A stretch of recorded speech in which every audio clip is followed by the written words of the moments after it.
Sidang jemaat yang dikasihi Tuhan, sebelum kita masuk dalam acara ibadah, saya mengucapkan selamat sore, shalom.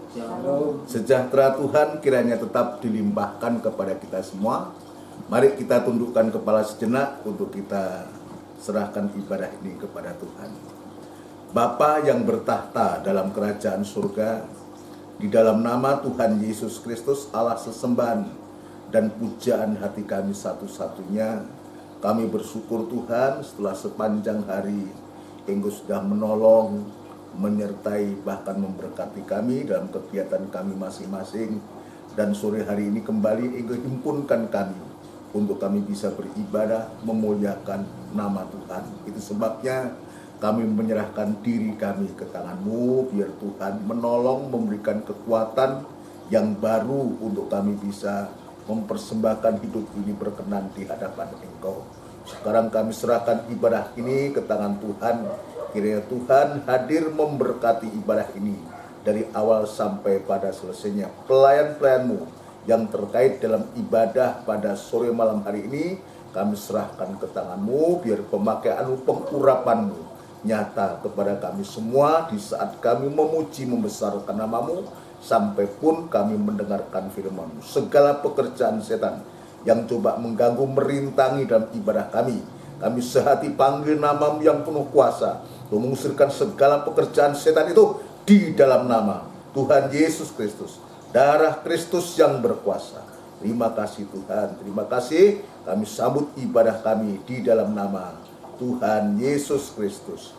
Haleluya, amin. Puji Tuhan, saudara sekalian yang dikasihi Tuhan, mari kita menyiapkan diri hati kita untuk kita memuji-muji nama Tuhan.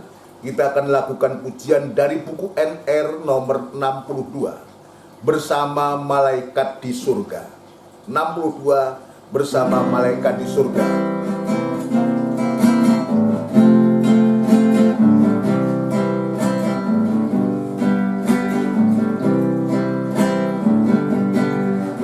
Bersama malaikat di surga,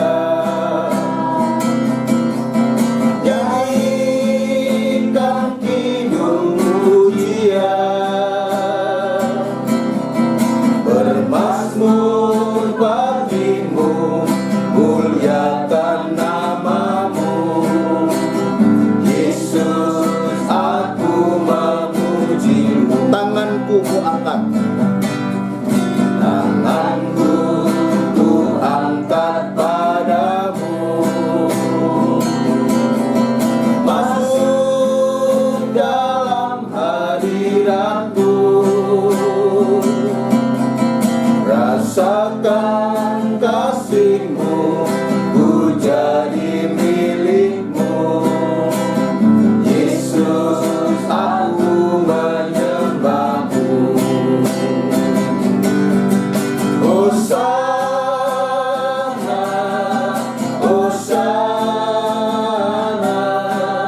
aku memuji-Mu. Haleluya, haleluya, aku menyembah-Mu. Hosana, Hosana, aku memuji-Mu. Haleluya, haleluya, aku menyembah-Mu. Dari atas, bersama malaikat di surga, nyanyikan kidung pujian,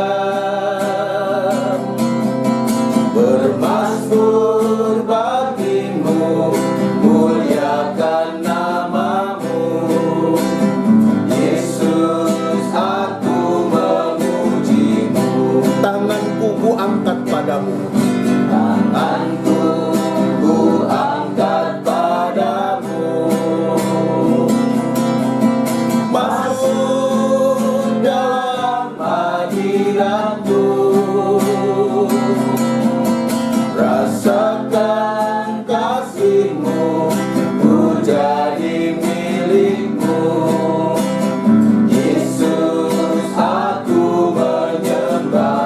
Hosana, Hosana, aku memuji. Hosana, Hosana, aku memujimu. Haleluya, haleluya, aku menyembahmu. Pur sekali lagi. Hosana, Hosana, aku memujimu. Haleluya, haleluya, aku menyembahmu. Puji Tuhan, biarlah hosana hanya bagi Dia adanya. Kita akan lanjutkan pujian kita sekaligus kita mempersiapkan diri kita untuk kita masuk dalam firman Tuhan. Kita akan lakukan pujian dari buku NR 179, NR 179, Bapakku Rindu.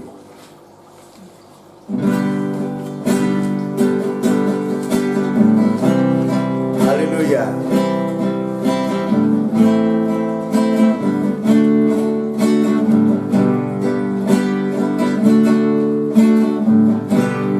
Bapakku rindu Menyenangkanmu, menyenangkanmu. Ajarku lebih dalam untuk mengenalmu. Bapakku pintar, layakkah aku bawaku untuk menyembahmu di balik tirai yang suci, bertemu muka dengan muka, tenggelam di dalam kasih-Mu Bapa. Oh Tuhanku, rindukan selalu diam dalam bait-Mu. Bapakku rindu. Bapakku rindu Biar kita nyatakan kerinduan kita ini kepada Tuhan. menyenangkanmu. Ajarku lebih dalam untuk mengenalmu. Bapakku pintar, Bapakku pintar, layakkah aku bawaku untuk menyembahmu di balik tirai yang suci, bertemu muka dengan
Allah. Kita akan berdoa, kita akan nyatakan kerinduan kita kepada Tuhan.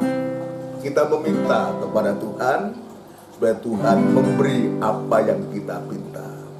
Terima kasih Tuhan, terima kasih. Terima kasih, Engkau tahu kerinduan hati kami. Kami merindukan Engkau selalu Tuhan, terutama di dalam firman-Mu. Dan layakkan kami Tuhan, sewaktu-waktu kami boleh bertemu Engkau muka dengan muka. Dan sungguh pada akhirnya kami bukan hanya bertemu muka dengan muka, tapi kami bersama-sama Engkau untuk tinggal di rumah Bapa selama-lamanya bersama Engkau dan tanpa batas Tuhan. Itu sebabnya di hari-hari ini kami sangat merindukan firman-Mu Tuhan untuk mempersiapkan kehidupan kami semua untuk kami bisa sampai sewaktu-waktu seperti apa yang sudah kami nyatakan kepadamu Tuhan. Kami tidak terpisahkan Tuhan. Di mana Engkau berada, maka di situ pun kami berada. Terima kasih Tuhan, urapi firman-Mu dan urapi kami sekalian dalam pengurapan yang datangnya dari Engkau. Gereja-gereja lain yang bersamaan beribadah semacam di tempat ini, ya Tuhan, kiranya Engkau menolong, memberkati, memakai para hamba-hamba-Mu, para gembala-gembala dimanapun bersama sidang jemaat-Mu dalam tugas penggembalaannya. Juga pengurapan yang sama Tuhan, Engkau nyatakan kepada hamba-hamba-Mu semua. Hamba tetap berserah diri kepadamu, biar kemurahan dan belas kasihan-Mu tetap Tuhan nyatakan kepada hamba, untuk mampu menyampaikan firman-Mu dengan benar dan murni, sekaligus biarlah firman yang kami dengar ini merupakan jawaban dari setiap masalah persoalan yang sedang kami hadapi, dan lebih utama dari itu, firman-Mu itu boleh menyucikan kami, memperbaharui kami, sampai betul-betul kami tanpa cacat dan kerut di hadapan Engkau Tuhan. Terima kasih Tuhan kepada seluruh sidang jemaat-Mu yang saat ini bersama-sama berada di rumah mereka masing-masing Tuhan. Tetap Engkau memberikan kekuatan, kemampuan yang dari Tuhan untuk bisa menerima firman-Mu, terutama memberikan hati sidang jemaat-Mu yang selalu merindukan perkataan-Mu Tuhan. Terima kasih Bapa, terima kasih. Kami sambut firman Tuhan di dalam nama Tuhan Yesus Kristus. Haleluya. Amin. Puji Tuhan, saudara yang dikasihi Tuhan, sekali lagi sebelum lanjut dalam pemberitaan firman Tuhan, saya mengucapkan selamat sore, shalom, sejahtera Tuhan kiranya tetap dilimpahkan kepada kita semua. Kita bersyukur, kita berterima kasih kepada Tuhan, di mana Tuhan masih memberikan kekuatan, kesehatan, bahkan Tuhan menaruh kerinduan dalam hati kita untuk selalu merindukan Dia, merindukan firman Allah lewat ibadah-ibadah yang Tuhan sudah aturkan untuk sidang jemaat yang Tuhan percayakan, baik jemaat di KGM yang di Trirejo, di Pondok Chandra maupun di Gunung Sari, dan di tempat-tempat yang lain yang tidak sempat kami sebutkan satu persatu.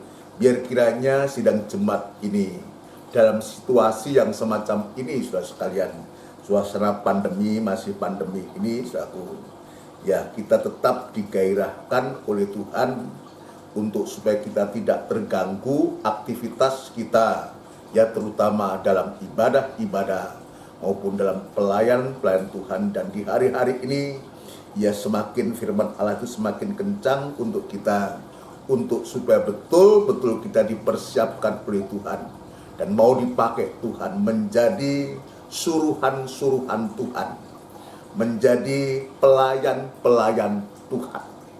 Ini bukan hal yang mudah. Di tengah-tengah situasi yang demikian, maka Tuhan juga tetap memberikan kesempatan, sekalipun kita ya secara fisik kita belum bisa bertemu satu dengan yang lain, ya karena memang keadaan yang semacam itu. Tetapi jangan sampai karena kita tidak bisa bertemu akan mengendorkan semangat kita untuk kita bisa melayani Tuhan. Dan di satu sisi, saudara sekalian, ya kalau kita tidak waspada, justru situasi yang demikian ini bisa dimanfaatkan setan, saudaraku, untuk memperalat kehidupan kita sehingga kita menjadi acuh, menjadi malas, menjadi tidak bergairah lagi untuk beribadah. Wis enak no omahai, sampai leyeh-leyeh juga nggak apa-apa kalau di rumah. Nggak usah keluar ini keluar itu, nggak usah keluar membuang waktu, membuang tenaga, tidak usah kita memberikan persembahan, tidak begitu. Justru ibadah inilah yang Tuhan tekankan untuk kita. Di zaman-zaman Taurat itu, suatu ibadah itu selalu disertai dengan pengorbanan. Coba bayangkan kalau ibadah dia harus nuntun sapi, nuntun kambing domba, paling kecil ya burung tekukur atau burung merpati yang harus dipersembahkan. Harus mengeluarkan sesuatu, bukan saja waktu dan tenaga, juga harta benda. Nah, zaman itu, nah, di saat-saat kita belum mengalami pandemi ini, ya seperti saudara kita yang dari jauh, dari Pakal, dari Triorejo, dari Sidoarjo atau sekitar Surabaya ini, semua harus membayar harga. Ya, belum lagi kalau masa-masa hujan, mereka harus berjuang sedemikian rupa. Ya, lalu sekarang ya dengan adanya ya pandemi ini seolah-olah kita diberikan kemudahan, tetapi kita kalau lengah justru ini akan dimanfaatkan setan untuk kita akhirnya menjadi malas beribadah, malas ke gereja, malas melayani. Nah, ini berbahaya. Itu sebabnya firman di hari-hari ini untukku terutama saudara sekalian, untuk menekan diriku, hatiku ini, untuk supaya di saat semacam ini tidak menjadi dingin, ya, tidak menjadi lemah, tapi justru ya Tuhan ingin menggairahkan kita, saudara sekalian, menggairahkan kita untuk supaya kita tetap dalam suasana ibadah dan suasana pelayanan. Pelayan apa semacam Atta yang sudah kita terima, kita disiapkan oleh Tuhan, dipakai Tuhan menjadi pelayan-pelayan yang seperti angin atau bagaikan angin, melayani Tuhan tetapi tidak dengan kita mengandalkan diri. Jadi angin itu kan hampa, kosong. Jadi kita diajar melayani Tuhan itu bukan dengan kekuatan, bukan dengan kemampuan, bukan karena ada sesuatu yang ada pada diri kita, tapi justru ketika semacam ini kita diajar untuk menghampakan diri, bagaikan angin hampa, tidak ada apa-apanya. Nah, kalau kita ya menempatkan diri sebagai pelayan Tuhan yang menghampakan diri, maka seperti bumi yang kosong itu, maka Tuhan mengisi. Kalau kita menghampakan diri, maka Tuhan yang mengisi sesuatu. Mengisi. Jadi tubuh kita lemah, tubuh kita tidak berdaya. Ya. Kadang saya selalu juga mengatakan kepada Tuhan, tolong tubuhku yang lemah ini, kelemahan-kelemahan pada tubuh ini Tuhan jamah, gantikan dengan kekuatan yang baru. Tubuh itu lemah. Tapi lemahnya tubuh ini, kalau ada kekuatan yang baru datangnya dari Tuhan. Ayat mengatakan, di saat aku lemah, maka di situ aku kuat, karena kuasa Kristus itu yang ada. Ini pelayanan Tuhan atau plan Tuhan yang bagaikan angin, tidak mengandalkan kekuatan, tidak mengandalkan kepandaian, tidak mengandalkan kekayaan kita, tapi betul-betul kita hanya berserah kepada Tuhan. Maka di sana Tuhan akan berkehendak kepada kita. Yang kedua, dan api yang menyala sebagai pelayan-pelayanmu, atau dengan kata lain, pelayanan atau pelayan Tuhan bagaikan nyala api, bukan api yang padam, ya, bukan api yang padam, api yang menyala. Panasnya api ini yang membakar kita, yang membakar kita, ya, Dan bagaimana itu bisa terjadi? Karena penggeraknya itu, saudara. Penggerak daripada ya pelayanan yang bagikan nyala api itu adalah Roh Kudus itu sendiri. Jadi sama juga, bukan kekuatan kita, ya, bukan kemampuan kita. Nah, dorongan atau motor atau penggerak dari Roh Kudus itulah yang membangkitkan semangat kita, membakar hati kita, ya, untuk kita bisa mengasihi Tuhan itu. Kita bisa melayani itu oleh karena kasih-Nya Tuhan. Roh Kudus yang membara ini menghasilkan kasih yang membuat kita berkobar-kobar untuk kita bisa melayani Tuhan. Ini yang Tuhan tunjukkan kepada kita di hari-hari ini, saudaraku. Ya, bagi kita, mungkin bagi orang lain mengatakan, kok ibadah terus, saudaraku. Ya, bisa kita maklumi, saudaraku, karena mereka tidak ngerti arti pelayanan ini. Bahwa sesungguhnya pelayanan ini adalah sebetulnya tempat untuk kita dilatih lewat pelayanan ini sampai sewaktu-waktu nanti kita akan membaca sampai sewaktu-waktu kita ketika kita sudah di tahtanya Tuhan, yang kita kerjakan hanya kuduslah Allah. Pekerjaan kita tidak lagi seperti kita di dunia. Hari-hari kita hanya bisa mengatakan kuduslah Allah. Suara penyembahan itu. Nah, kalau sekarang kita tidak mau dilatih, saudaraku, untuk menjadi seorang pelayan Tuhan, saudaraku. Jadi pelayan Tuhan itu tidak harus pendeta. Ya, saya mengatakan, ya, seorang yang sudah ditebus oleh darah Kristus itu dalam Wahyu pasal 1 ayat 5 ada seorang imam.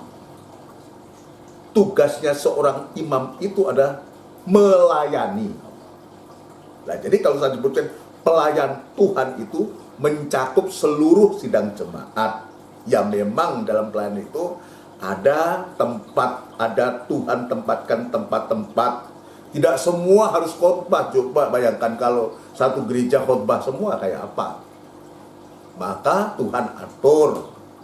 Tuhan tempatkan seorang gembala untuk menggembalakan sidang jemaat. Tuhan tempatkan ya penatua dalam sidang jemaat untuk membantu tugasnya seorang gembala. Di sana juga ada imam-imam yang lain, musik, ya, backing vokal, ada yang kolektan, ada penerima tamu, ada yang ngepel gereja juga, yang mengatur sound system semua. Ini adalah pelayan-pelayan Tuhan. Ya, cuma tempatnya yang berbeda. Nah, itu sebabnya tempat-tempat ini di mana Tuhan tempatkan, yang terpenting, saudara sekalian, jangan sampai ada satu semacam iri hati. Aku kok cuma ngepel, situ kok nyanyi terus, tampil terus. Padahal yang ngepel belum tentu bisa nyanyi. Saudara. Betul nggak? Karena Tuhan telah menempatkan pada tempatnya. Tuhan tempatkan sebagai seorang pelayan Tuhan. Nah, kalau ini kita bisa mengerti, saudara sekalian, maka tidak akan muncul atau mengatakan bahwa tangan aku nggak perlu kaki,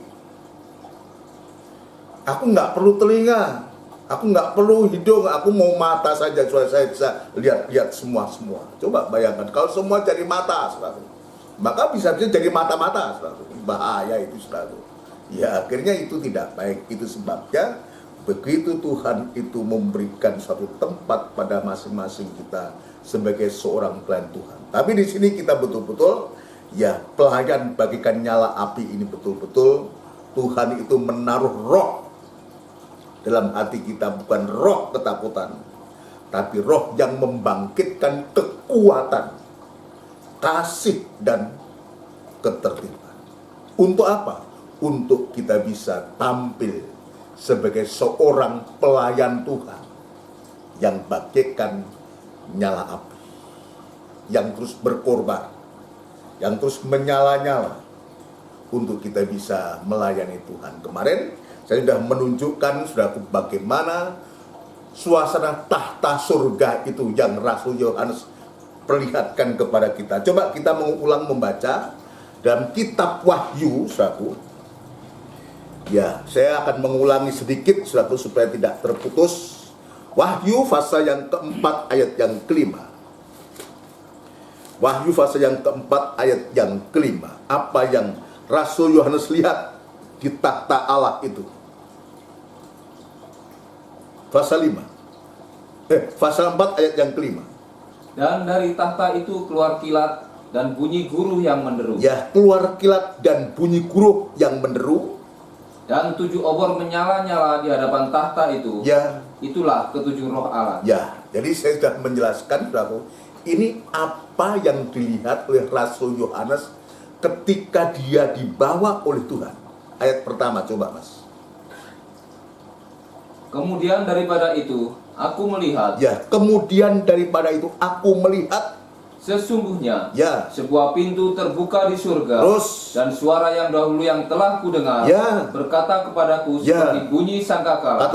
Katanya, ya, naiklah kemari, terus, dan aku akan menunjukkan kepadamu apa yang harus terjadi sesudah ini. kita lihat. Jadi ini betul-betul Rasul Yohanes ini, saudaraku, dipertontonkan, ditunjukkan surga itu kayak apa. Tapi ayat yang kelima dia katakan, dan dari tahta itu keluar kilat dan bunyi guruh yang menderu, dan 7 obor menyala-nyala di hadapan tahta itu. Itulah ketujuh roh Allah. Inilah saudara sekalian yang kemarin saya katakan, jika Rasul Yohanes saat melihat tahta Allah itu melihat 7 obor, tapi Musa di zaman perjanjian lama diperlihatkan sebuah kaki dian emas dengan 7 pelita. Sama. Ini bicara tentang Roh Kudus. Roh Kudus, oknum pribadi Allah yang ketiga, saudaraku. Allah Roh Kudus ini, ada Allah Bapa, ada anak Allah, dan ada Allah Roh Kudus ini, saudaraku. Ya, Roh Kudus inilah yang membuat, yang menggerakkan kita, yang mendorong, menggerakkan kita untuk kita menjadi pelayan Tuhan, bagikan nyala api itu membakar kita. 7 obor-obor itu membakar, menggairahkan kita untuk supaya kita menjadi pelayan Tuhan yang disebutkan tadi. Kemarin saya juga sudah menjelaskan, ya, yang dia lihat kilat, keluar kilat dan bunyi guruh yang menderu. Apa kilat itu? Kilat itu sesuatu, menunjuk suatu kecepatan. Wah, kalau musim-musim hujan atau mau hujan gitu kan ada kilat gitu, begitu cepat. Ya kadang-kadang juga sampai terkaget-kaget begitu. Kilat itu yang dilihat oleh Rasul Yohanes ini menunjuk suatu kecepatan. Artinya apa? Untuk kita, janganlah kita menjadi kehidupan pelayan Tuhan atau anak Tuhan yang lambat. Yang lambat dalam ibadah, lambat dalam pelayan. Artinya apa? Supaya kita dilatih, saudaraku, untuk kita tidak mudah atau gampang. Kalau dalam Ibrani pasal 10, jangan membiasakan diri seperti orang-orang. Ya, jangan membiasakan diri ini. Membiasakan diri ini kadang sudah menjadi budaya. Karena begini harus begini. Tapi tidak. Apa yang Rasul Yohanes lihat di tahtanya Allah di surga itu, kilat yang begitu cepat. Artinya bukan saja kita menjadi pelayan Tuhan bagikan nyala api, tapi juga seperti kilat yang tidak berlambatan. Ya, jangan sampai kita berlambatan seperti siapa? 5 anak darah yang bodoh. Berlambat. Lambat karena apa? Dia tidak mempersiapkan diri. Ketika yang 5 yang bijak dia membawa pelita, tetapi juga membawa minyak. Tetapi yang bodoh ini membawa pelita, dia tidak membawa minyak. Dia berpikir gampang kok nyilih, nyelang atau nempel. Tapi kita tidak tahu ternyata di saat mempelai itu datang. Ketika dia nembung, apa nembung itu? ya, menyampaikan saudaraku, ingin meminjam atau meminta sedikit, yang bijak mengatakan itu tidak bisa, nanti tidak cukup kalau dengan aku dengan kamu, sekarang pergi. Nah, ketika dia pergi saudaraku, dan saat itu mempelai datang, maka yang bijak ini masuk, pintu ditutup. Maka yang 5 yang bodoh ini, dia sudah pergi, sudah berusaha, tapi dia terlambat. Ini yang dimaksudkan itu. Itu sebabnya kenapa kita dilatih sekarang ini untuk menjadi pelayan Tuhan, anak-anak Tuhan yang tidak berlambat-lambatan. Kita cepat, secepat kilat itu. Yang kedua yang Rasul Yohanes juga lihat adalah guruh yang menderu atau guruh yang dahsyat ini. Coba kalau kita mendengar guruh gitu ya, mendengar geluduk gitu ya, wah itu kan sesuatu hal yang apakah banter banget itu sampai kita itu kadang terkaget-kaget itu, menggelegar begitu. Ini artinya apa? Ya, pelayanan itu bagikan guru ini yang dahsyat ini, artinya tidak bisa dihalangi atau jangan sampai terhalang oleh apapun juga. Ya, apa yang bisa menghalangi? Banyak. Yang bisa menghalangi dalam pelayanan itu banyak. Masalah, persoalan itu juga bisa menghalangi ibadah pelayanan kita. Akhirnya apa? Lebih membesarkan masalah daripada membesarkan Tuhan. Nah, di saat semacam itu, maka kita tidak akan pernah mengalami pembelaan Tuhan. Jangan pernah harap. Tapi sebaliknya, kalau kita betul-betul ketika kita dipersiapkan Tuhan menjadi pelayan Tuhan yang bagikan guru yang dahsyat ini, saudara, maka hal-hal yang menyangkut hal itu yang bisa menghalangi kita, maka kita pasti akan ambil sikap yang tegas. Jangan ini menjadi penghalang untuk kita sampai tidak melayani Tuhan. Besarnya masalah ini, iya. Tapi Allah itu lebih besar daripada masalah persoalan. Banyak kali kita mengatakan, bro, Pak Pendeta, Pak Gembala, aduh gak bisa ibadah, rasanya berat mau ibadah. Kenapa? Karena ada masalah, ada persoalan, sehingga kami gak sempat ibadah begini. Saya ya harus menyampaikan seperti apa yang disaksikan oleh guru saya, Pendeta Pong, mengatakan, ya justru di saat ada masalah yang begitu berat yang kita tidak mampu itu, sesungguhnya yang kita butuhkan hanya Tuhan. Ketika kita berharap kepada manusia, berharap kepada siapapun juga di dunia ini, ya, dan gagal, maka satu-satunya jalan di saat itu pengharapan kita hanya kepada Tuhan. Tuhan yang Maha Tahu, Tuhan yang berkuasa, Tuhan yang dahsyat itu, saudaraku. Dia yang mampu untuk memberikan suatu pertolongan kepada kita. Ini saudara sekalian. Jadi jalan keluarnya adalah kita beribadah, tetap eksis, melayani. Aku mau turun dulu Pak Gembala dari pelayanan karena begitu beratnya masalah. Saya bertanya juga, apakah dengan tidak beribadah, dengan kita tidak melayani itu juga akan menyelesaikan masalah? Juga tidak.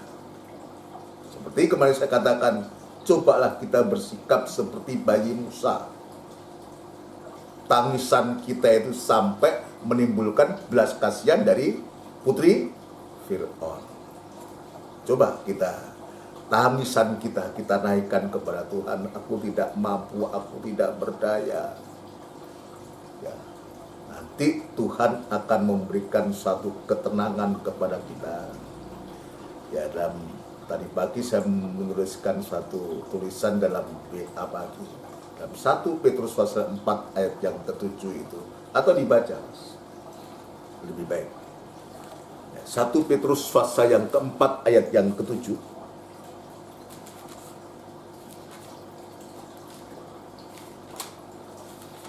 Ya, silahkan. Hidup orang Kristen. Ya. Kesudahan segala sesuatu sudah dekat. Kesudahan segala sesuatu sudah dekat. Karena itu, kuasailah dirimu Ya. dan jadilah tenang. Nah, ini yang dimaksud, saudara. Jadi yang dimaksud itu ketika kita menghadap masalah yang begitu berat, bukan kita tinggalkan ibadah, bukan kita tinggalkan pelayanan kepada Tuhan, tapi justru yang Tuhan inginkan adalah kuasailah dirimu dan jadilah tenang. Ini mudah enggak? Saya harus mengatakan ini enggak mudah. Saya kan juga mengalami, saudaraku. Tidak segampang kalau kita ngomong, udahlah sabar, tenang, kon ngomong gampang. Iya kan? Tapi kita yang, tetapi ayat ini tidak pernah salah. Karena berkata, karena itu kuasailah dirimu dan jadilah tenang. Ini yang sulit untuk kita bisa melakukan. Menguasai diri dan menjadi tenang itu tidak gampang. Kalau enggak Tuhan menolong kita, kita dikalahkan oleh keadaan. Tapi sebaliknya, kalau kita di saat itu mau merendahkan diri di bawah kaki Tuhan, maka Tuhan juga akan memberikan itu, roh ketenangan atau roh damai sejahtera itu. Tenang. Ya, kuasailah dirimu dan jadilah tenang untuk apa? Supaya kamu dapat berdoa. Nah, supaya kamu dapat berdoa. Ada orang mah, duh om berdoa nggak bisa. Ini benar. Bukan saudara, bukan hanya jemaat, bukan saudara saja yang mengalami. Saya pun sebagai hamba Tuhan juga, kita juga hamba Tuhan juga mengalami hal begitu. Itu tidak mudah untuk kita di saat kita dalam galau, dalam ada masalah begitu. Luar biasa, saudaraku. Lalu kita bisa berlutut berdoa, menangis sejadi-jadinya. Hanya menangis doang. Ya, melampiaskan ke, ya, begitulah. Itu yang terjadi. Tapi di sini ada satu pelajaran yang sangat dalam. Kuasailah dirimu dan jadilah tenang supaya kamu dapat berdoa. Berdoa itu bukan hanya meminta Tuhan supaya masalahku bisa selesai, itu betul. Itu harusnya nomor 2. Kata berdoa di sini adalah bagaimana kita bisa menyembah kepada Tuhan. Angel orang. Berat itu. Yang kita kan pasti, Tuhan dan cepet-cepet toh masalahku ini, kan begitu. Pasti permohonan kita yang kita minta itu. Tapi lupa, lebih dari semuanya itu, kalau kita bisa berdoa, menyembah kepada Tuhan, mengutamakan Tuhan, saudara sekalian, asapnya itu naik ke hadirat Tuhan. Seperti misbah dupa emas itu, saudaraku, kalau kemenyan itu dibakar, saudaraku, asapnya turun atau naik? Asapnya pasti naik. Nanti abunya naik atau ke bawah? Ke bawah. Ya, kalau asap itu naik ke atas, abunya turun ke bawah, itulah berkat yang Tuhan berikan kepada kita. Ya, jadi artinya ketika kita diperhadapkan hal semacam itu, harusnya kita banyak menyembah kepada Tuhan. Banyak mengembek kepada Tuhan. Artinya apa? Ini berserah orang ini. Mau diapain ya, hanya mengembek. Ketika kita nggak ada yang bisa diharap, yang nggak bisa dipegang, maka saatnya untuk kita mengembek kepada Tuhan. Maka di saat itu Alkitab mengatakan ketika kita bisa berdoa, bisa menyembah kepada Tuhan, saya selalu mengatakan, maka hasil yang kita bisa langsung peroleh adalah hati itu bisa damai. Kalau hati itu sudah bisa damai, saudara sekalian, maka tinggal menunggu waktu untuk Tuhan itu akan menolong kita. Waktu, cuma untuk waktu ini juga bukan hal yang mudah. Waktu, kalau waktunya Tuhan itu, itulah yang benar. Tapi kita banyak kali memaksakan waktu kita, dikejar oleh waktu kita itu, sampai akhirnya kita lupa semua. Ini yang Tuhan tunjukkan. Jadi ini pelayan Tuhan bagian guru yang dahsyat, yang menderu ini adalah kehidupan-kehidupan yang tidak mudah untuk bisa dipengaruhi oleh apapun juga, seberat apapun masalah itu. Kalau memang harus kita bayar itu harganya, ya kita bayar aja. Tapi yang terpenting kita jalani itu dengan hati yang damai. Kita tetap bisa berdoa, sekalipun harus itu terlalu berat buat kita. Lalu yang juga Rasul Yohanes lihat adalah ya 7 obor. Seperti obor menyala-nyala. Artinya kita tetap berkobar-kobar dalam ibadah maupun dalam pelayanan kita kepada Tuhan. Ini sebetulnya hanya mengulangi sedikit pada hari Minggu, sahabat, tetapi ini penting untuk nanti saya melanjutkan. Tetap berkobar-kobar, tetap semangat dalam kita beribadah, kita melayani Tuhan. Nah, kalau sudah, maka saya akan lanjutkan bagian yang terakhir. Biarpun kita bisa bagaikan kita melayani Tuhan itu bagaikan angin sekalipun, atau kita bagaikan nyala api sekalipun, kalau kita tidak didasari dengan dasar yang benar, ini kelanjutannya sama, maka kita juga akan tetap mengalami suatu kegagalan juga. Maka yang Tuhan tunjukkan kepada kita, dasar pelayanan itu harus benar. Apa itu dasar pelayanan harus benar itu?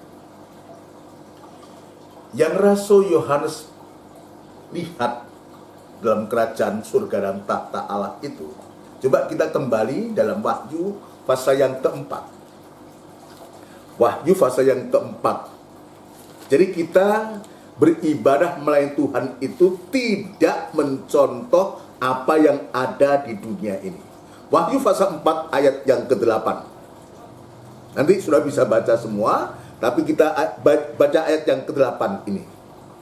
Dan keempat makhluk itu masing-masing bersayap 6. Ya. Sekelilingnya. Ya. Dan di sebelah dalamnya penuh dengan mata. Ya. Dan dengan tidak berhenti-hentinya mereka berseru siang dan malam. Ya. Kudus, Kudus, kudus, ya. Kuduslah Tuhan Allah yang Ya. Maha Kuasa, Terus? yang sudah ada, dan yang akan datang. Jadi ini suasana tahta Allah atau kerajaan surga. Kalau saudara bisa baca mulai ayat 1 begitu luar biasa. Yang diperlihatkan kepada Rasul Yohanes. Ini juga pernah diperlihatkan kepada siapa? Rasul Paulus. Waktu dia diangkat oleh Tuhan ke surga di tingkat yang ketiga. Juga diperlihatkan kepada Musa. Ketika Musa di atas gunung, dia diperlihatkan kerajaan surga itu. Lalu Musa diperintahkan untuk membuat surga secara mini di bumi dalam bentuk tabernakel. Maksudnya apa yang saya maksud ini? Untuk supaya ibadah pelayan kita ini tidak meniru dunia, cara dunia, tapi meniru kerajaan surga. Jadi yang kita lihat di sana 4 makhluk ini, juga di sana juga ada 24 tua-tua yang ada di tahta itu, yang masing-masing punya tahta dan mempunyai mahkota. Yang dia ucapkan, yang dilihat oleh Rasul Yohanes, kudus, kudus, kuduslah Allah. Jadi dasar pelayanan yang benar yaitu kekudusan. Lah ini saudaraku. Ini kalau kita belajar sungguh-sungguh, ini juga untuk kita semua, biar kita perbaiki cara ibadah dan plan kita. Gak usah meniru pendeta A, pendeta B, organisasi A, organisasi B, tapi biar ibadah plan kita itu meniru apa yang ada dalam kerajaan surga. Kenapa harus meniru kerajaan surga? Sebab nanti kita di sana kok. Betul? Kalau kita meniru dunia, ya dunia kan sedang lenyap. Tapi kalau kita meniru kerajaan surga, bagaimana pelayan Tuhan saat itu? Dia katakan kudus, kudus, kuduslah Allah. Dia tahu bahwa Allah itu kudus. Maka ada ayat mengatakan, hendaklah engkau kudus seperti aku kudus. Artinya pelayan-pelayan Tuhan sidang jemaat itu juga harus dalam pengudusan. Pelayan Tuhan, dasar pelayanan yang benar itulah pengudusan. Dikuduskan oleh Tuhan. Jadi pengudusan itu bukan hanya sekedar secara jasmani, saudaraku. Harus pakai gamis, pakai sorban. Itu zaman-zaman Israel kan sudah dijalankan itu. Wah, untuk supaya orang bisa sampai, oh ini loh imam-imam itu. Oh ini loh orang Farisi itu. Oh ini loh ahli Taurat itu. Bukan itu untuk sekarang ini. Itu sebabnya disebutkan hal-hal yang jasmani itu hanya lahiriah semata. Bukan itu, saudaraku. Ya, kadang-kadang sampai, ya maaf kata saudaraku, sampai ya mengukur kekudusan itu hanya dengan cara berpakaian. Ya, kalau kita melihat jadi ini bukan menyangkut soal agama, tapi kebudayaan. Ya, jadi cuma kelihatan apa itu namanya? Matanya aja. Wah, itu pasti kudus itu. Bukan itu. Itu hanya yang lahir, itu bisa dibuat. Itu bisa dibuat. Tapi yang sesungguhnya nanti kita akan lihat. Dasar pelayanan yang benar itu apa? Bukan yang nampak oleh kasat mata, tapi yang Tuhan lihat itu ada yang paling dalam. Sumbernya yaitu hati. Nah itu sebabnya dalam Ibrani, coba di Ibrani kita lihat. Saya akan menunjukkan ayat-ayat ini, saudara ya. Ya supaya kita tidak salah. Itu sebabnya saya selalu mengatakan pembukaan firman Allah itu ayat menerangkan ayat. Ya, sekalipun banyak orang juga mengejek ayat menerangkan ayat. Ya karena dia tidak mengerti, saudara. Ada yang menghina begitu, seayat menerangkan ayat bagaimana sih? Nah, saya memberikan ilustrasi. Ayat itu apa? Ayat itu apa? Ayat itu kan firman Tuhan. Ayat firman Tuhan kan? Apa itu firman Tuhan? Lah pribadi Allah. Coba apakah kita pernah bisa menerjemahkan, mengartikan isi hati Allah? Betul? Apa bisa? Kalau sudah tanya saya nggak bisa. Lalu siapa yang bisa mengartikan, bisa mengerti maksudnya Allah? Siapa yang bisa mengerti, saudara? Ya Allah sendiri. Itu sebabnya, ya saya juga ya sepakat dengan apa yang disampaikan guru saya. Ayat menerangkan ayat ini. Sebab apa yang tahu isi hatinya Allah itu ya Allah sendiri. Maka yang bisa menjelaskan ayat ini ya Allah sendiri, ya firman itu sendiri. Saudara sekalian, ya mari kita akan baca Ibrani pasal yang ke-9 ayat yang ke-13 yang berkaitan dengan ya ibadah ini. Ya. Sebab jika darah domba jantan dan darah lembu jantan dan percikan abu lembu muda menguduskan mereka yang najis, ya, sehingga mereka disucikan secara lahiriah, ya, betapa lebihnya darah Kristus. Nah kita lihat, kalau zaman dulu disucikan itu harus dipercik dengan darah, dengan pakaian-pakaian, ya cara-cara berpakaian zaman imam zaman dulu begitu rupa. Siapa disebutkan? Sebab jika darah domba jantan dan darah lembu jantan dan percikan abu lembu muda menguduskan mereka yang najis, sehingga mereka disucikan secara lahiriah, secara kasat mata. Secara lahiriah memang, ini orang kudus, ini kan sudah dipercik. Bab seperti itu ayat mengatakan. Tapi kita lihat apa lanjutannya itu. Sebab betapa lebihnya darah Kristus. Nah, betapa lebihnya darah Kristus, terus yang oleh roh yang kekal ya, mempersembahkan dirinya sendiri kepada Allah ya, sebagai persembahan yang tak bercacat, terus akan menyucikan hati nurani kita. Ini perhatikan, bukan menyucikan yang lahiriah, tapi darah Kristus itu menyucikan akan sampai pada hati, akan menyucikan hati nurani kita, sehingga kita tidak tertuduh, tidak ada yang menuduh. Diulangi ayat 14. Betapa lebihnya darah Kristus, Ya. yang oleh roh yang kekal Ya. telah mempersembahkan dirinya sendiri kepada Allah, Ya. sebagai persembahan yang tak bercacat. Sebagai persembahan yang tak bercacat, persembahan yang betul-betul kudus dan tidak bercacat, terus Akan menyucikan hati nurani kita. akan menyucikan hati nurani kita. Kenapa kok tidak tubuh kita? Hati nurani kita disebutkan. Terus Dari perbuatan-perbuatan yang sia-sia, ya, supaya kita dapat beribadah kepada Allah yang hidup. nah, jadi ini.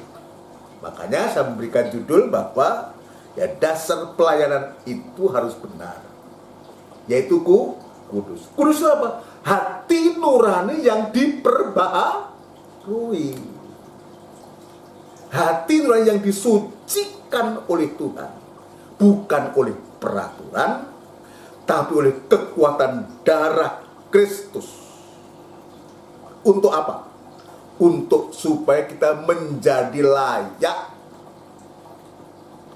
menjadi seorang pelayan Tuhan, menjadi seorang imam, dikatakan ya, supaya kita dapat beribadah kepada Allah yang hidup, bukan Allah yang mati, tapi Allah yang hidup. Bisa menjadi pelayan Tuhan, menjadi seorang imam oleh karena darah Kristus yang sudah menyucikan hati nurani. Hati nurani kita yang jahat itu, yang najis itu, disucikan oleh darah Kristus. Itu sebabnya dalam pelajaran imamat, saudaraku, dalam untuk menjadi seorang imam itu, saudaraku, ya ada persembahan-persembahan zaman dulu yang harus dipenuhi. Ya, ada persembahan-persembahan yang harus dipenuhi. Dalam Keluaran pasal yang ke-28, coba dibaca. Ya, saya teringat untuk supaya mengingatkan kita semua, kitab Keluaran.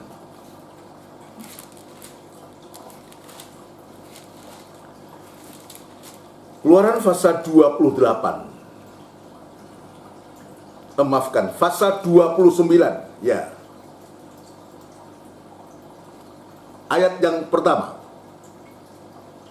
Mengenai pentabisan Harun dan anak-anaknya, Ya, inilah yang harus kau lakukan kepada mereka, ya. untuk menguduskan mereka, supaya mereka memegang jabatan imam bagiku. Jadi ini luar biasa, landasan pelayanan ini, saudaraku.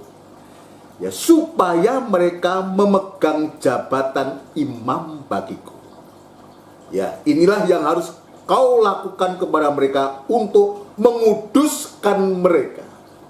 Ya, zaman itu supaya mereka memegang jabatan imam bagiku. Terus Ambillah seekor lembu jantan muda, Terus? dan 2 ekor domba jantan yang tidak bercela. nah, ada 3 macam binatang. Lembu muda jantan dan 2 ekor domba. Itu belum cukup. Ayat yang kedua.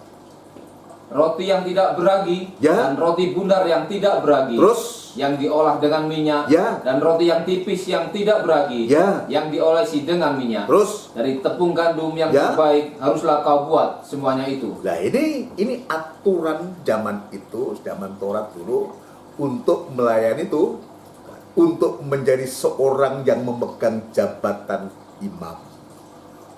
Makanya ini saya harus kembali mengingatkan kepada kita, dasar pelayanan itu harus benar.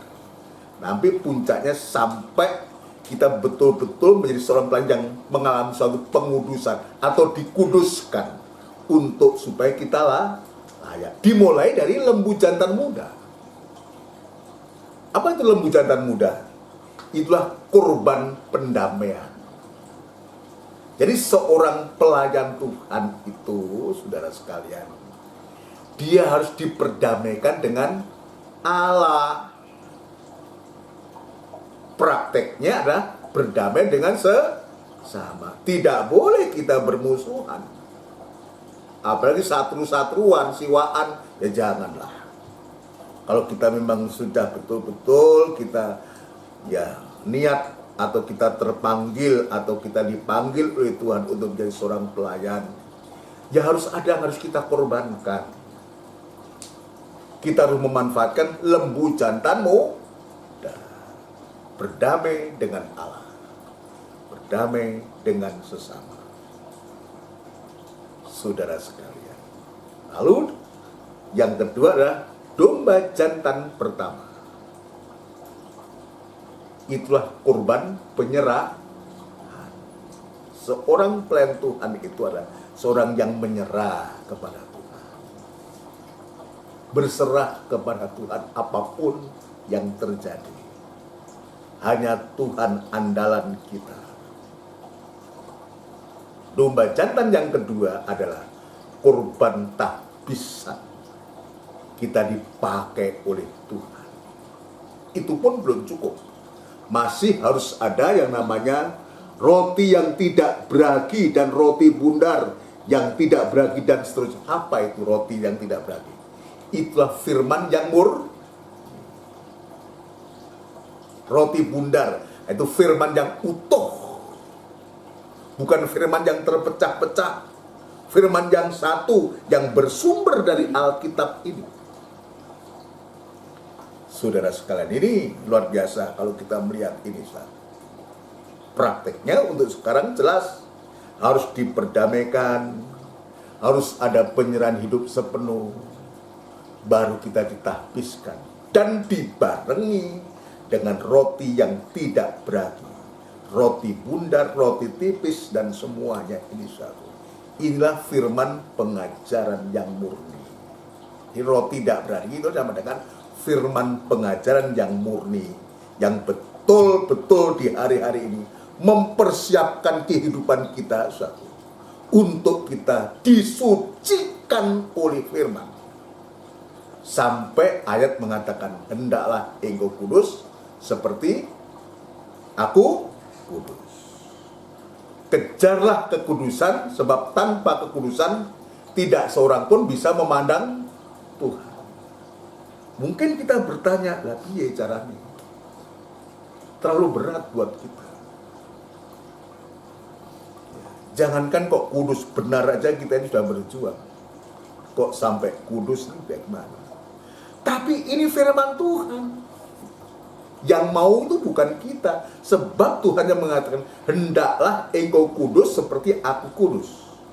Tadi disebutkan dalam kitab Wahyu, kudus-kuduslah Allah. Ini yang dilihat oleh Rasul Yohanes di Pulau Patmos itu. Terjadi suatu penyembahan untuk bisa menyembah kepada Tuhan. Kalau disebutkan Allah kudus-kudus, ya kuduslah Allah. Nah kalau demikian di saat kita menghadap Allah yang kudus, masa kita dengan kehidupan yang berdosa? Tidak mungkin. Apalagi saat itu sudah berada di tahta Allah di surga. Tentu kehidupan-kehidupan yang sudah disucikan, sudah dikuduskan oleh Tuhan, dipersiapkan oleh Tuhan untuk kita betul sewaktu-waktu sekarang kita di bumi ini, lewat ibadah pelayan kita ini, kita terus lewat firman Allah, lewat roti, ya, roti yang tidak beragi ini, dengan kehidupan kita diperdamaikan, dengan penyerahan kita, dengan tahbisan, dengan pelayanan kita, dan dengan firman Allah yang terus menerus diungkapkan, dibukakan ini. Untuk apa? Untuk membuat supaya kehidupan kita itu senantiasa kudus di hadapan Tuhan. Ya, dalam Imamat pasal 21, coba dibaca itu, Imamat pasal 21, Imamat pasal 21.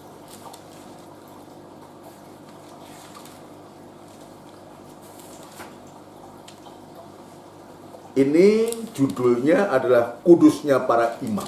Ya, kita baca langsung ayat yang ke-6. Yang ke-6 lebih dulu.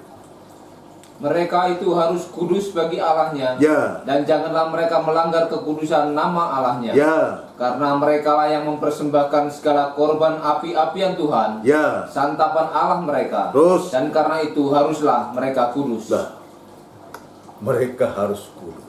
Dalam perjanjian lama, untuk melayani Allah yang maha kudus, maka mereka harus kudus.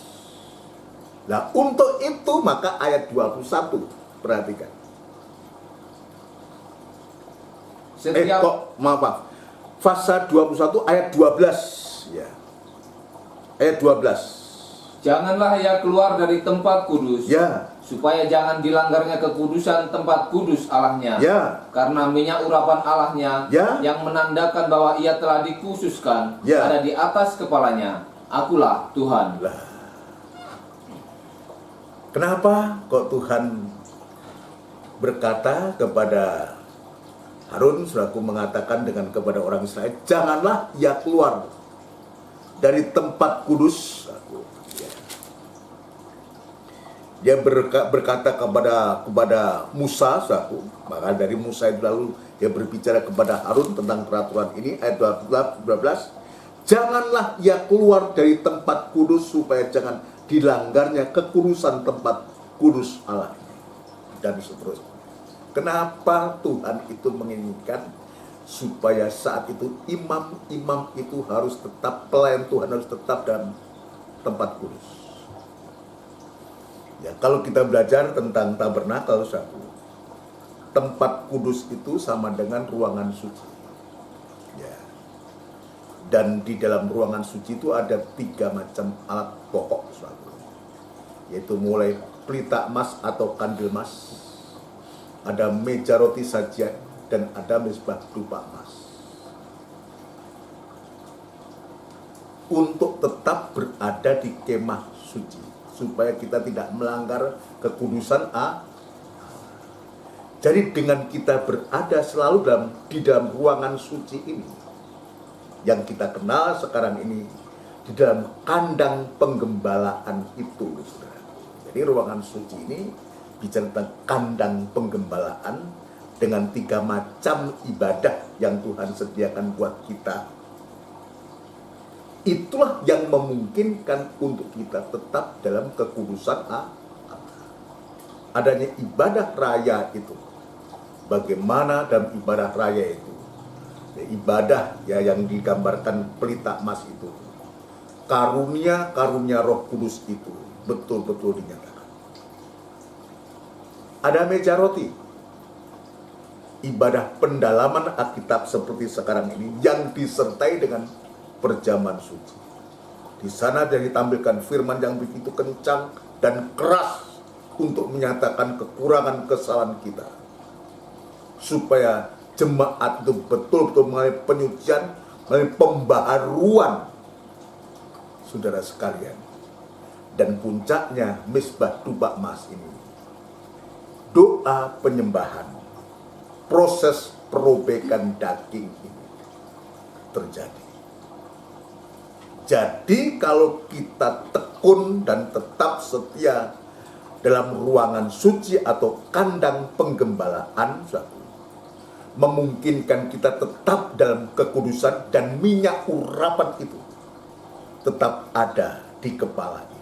Dan itu sebabnya kepada kita, kembali kepada Ibrani 9 tadi, bukan yang nampak yang bisa menyucikan yang lahiriah, tetapi lewat firman Allah yang begitu kencang, keras, yang prakteknya sekarang untuk kita dalam kandang penggembalaan inilah yang selalu saya mengatakan, di sana ditampilkan firman yang hidup dan kuat, yang lebih tajam dari pedang bermata 2 itu dibentangkan dalam jemaat ini.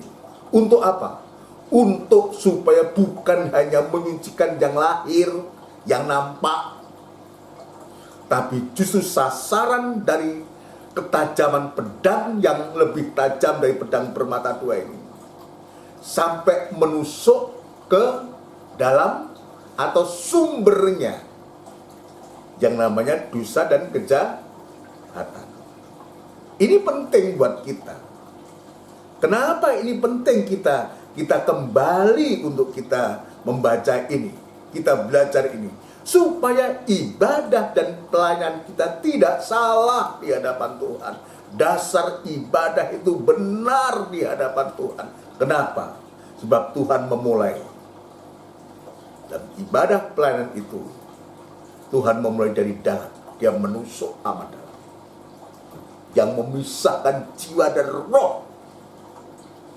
Dan kita tidak bisa mengelak. Kita tidak bisa selak, saudaraku. Apapun tidak bisa.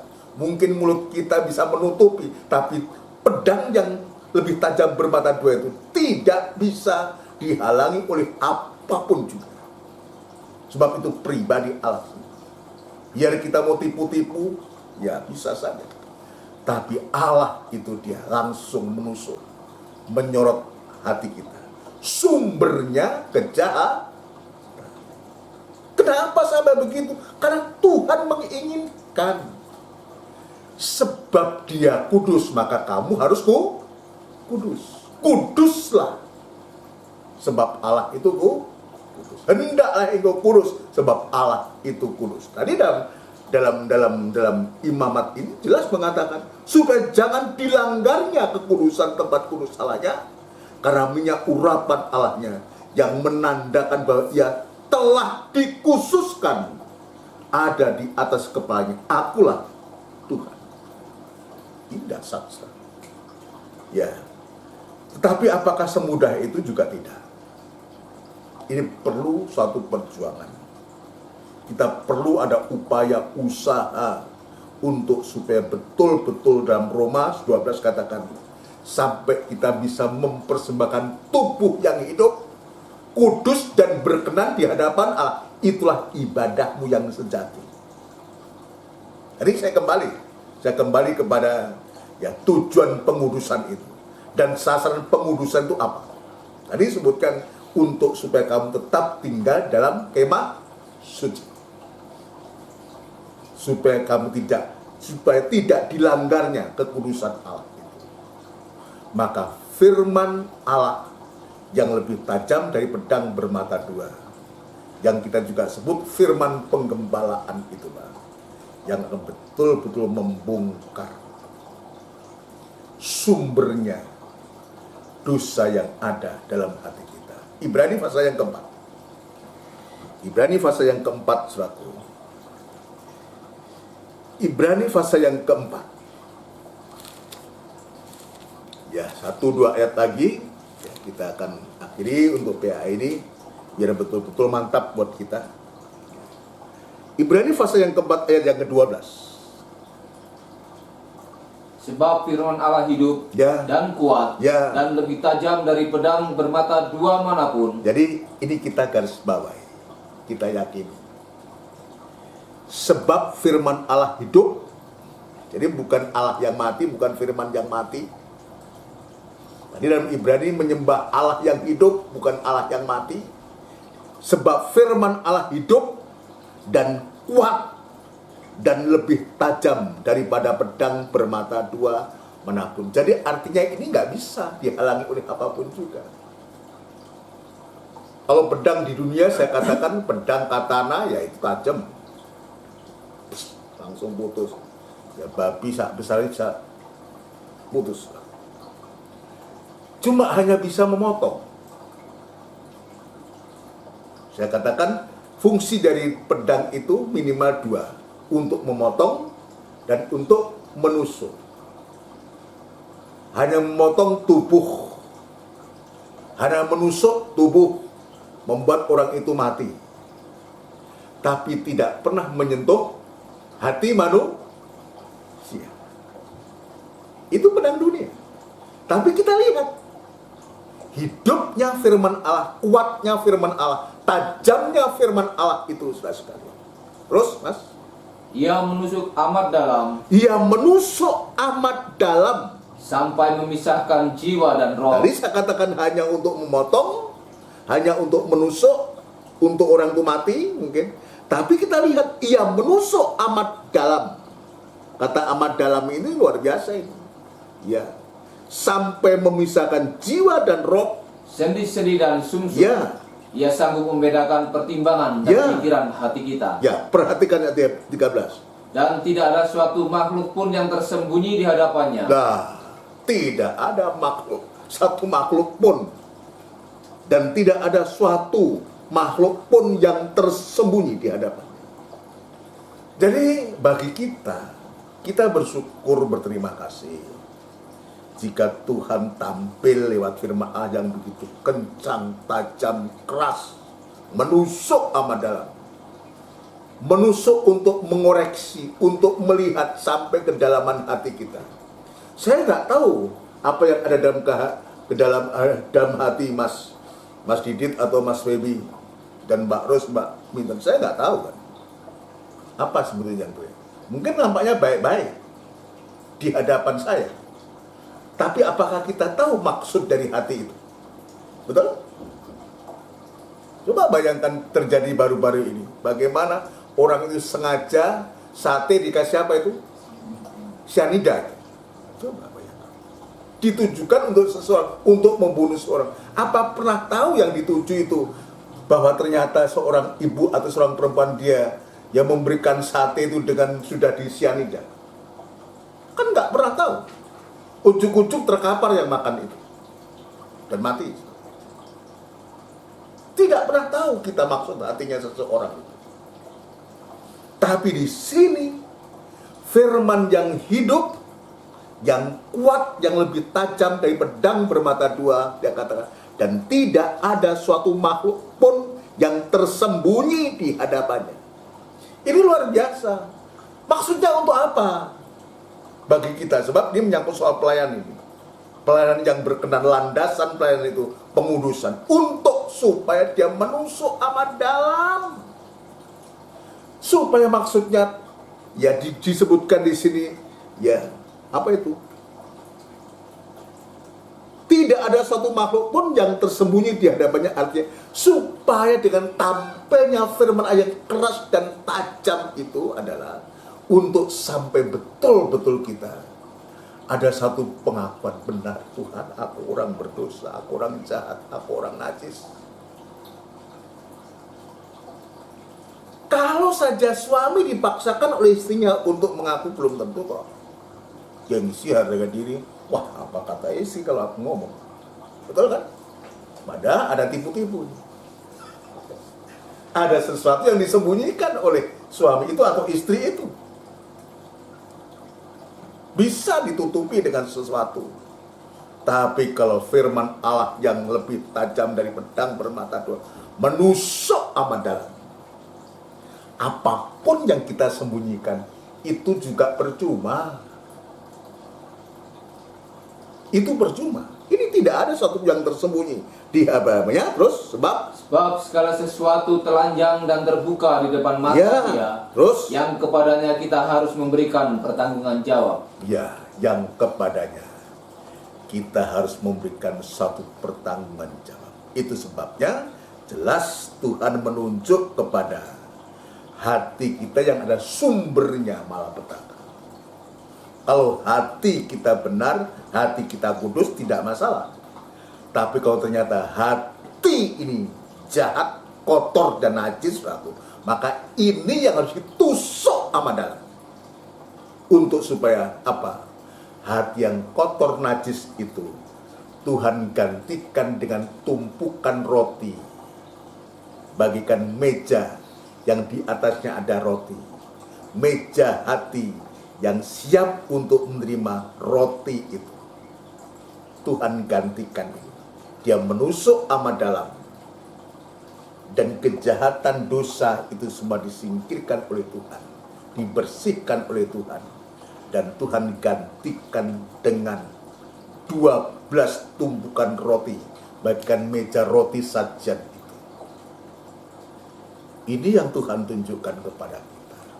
Jadi sampai sejauh itu, saudara sekalian, Tuhan itu mau untuk supaya betul-betul pelayanan kita ini menjadi dasar yang benar. Sampai betul-betul hati kita kudus. Dan kita sewaktu layak mengatakan kudus. Kuduslah Allah. Ketika kita di takhta Allah. Ini yang selalu kita naikkan kepada Tuhan. Dan sekarang kita dilatih. Memang tidak mudah, saudaraku. Ini berat buat kita.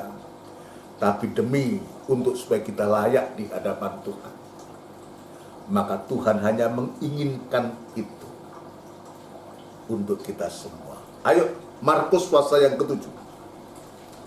Markus pasal yang ke-7. Ya, nanti jika Tuhan izinkan besok kita akan lanjutkan, saudaraku. Injil Markus pasal yang ke-7, supaya kita tahu ya apa toh yang ada yang menjadi sasaran dari pedang bermata dua itu. Ya, kita akan baca ayat 20 mulai. Katanya lagi, apa yang keluar dari seseorang, Ya, itulah yang menajiskannya. yang keluar dari seseorang itulah yang menajiskan. Jadi yang dimaksud keluar itu bukan makanan, ya, bukan makanan. Ya, bukan itu. Yang dimaksud dengan keluar dari dalam itu bukan makanan. Ya, apa yang keluar dari seseorang itulah yang menajiskan. Tapi itu bukan makanan yang dimaksud. Apa terus? 21.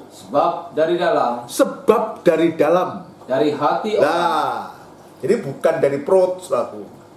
Kalau dari perut itu makanan, ya, karena pencernaan nggak baik jadi keluar. Tapi bukan itu yang keluar.